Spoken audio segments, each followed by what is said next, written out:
Hi everyone, this is Jana Black with Love and the Bling Designs, and I'm back with the dominoes that I made, and I am showing you this is the final result of the dominoes that I made, and that's after creating them, doing the dots, the monogram, and then 2 layers of triple thick glaze spray Rust-Oleum on both sides, side, and every side. So how I package these for shipping. If you leave them like this in a bag, like together, they will stick together during transit. And that's just, I have found that does a few may stick together, especially in those climates that are hot or freezing cold.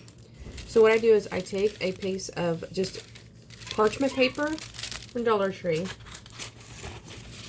Actually, this is wax paper. Parchment paper or wax paper will work. Even any other type of paper that's non-stick. So I lay it on one on there, and I fold it over like that.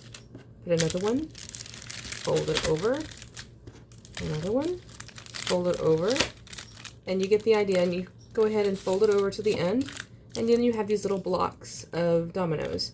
And I just fold the edges of the paper together, and I use this non-stick, or actually it's sublimation tape, but you can use any tape on just the sides, and so you'll have a couple of blocks of dominoes that you will ship to your customer. This way they're protected with wax paper between them, and they're not sticking together during transit. Thanks for watching.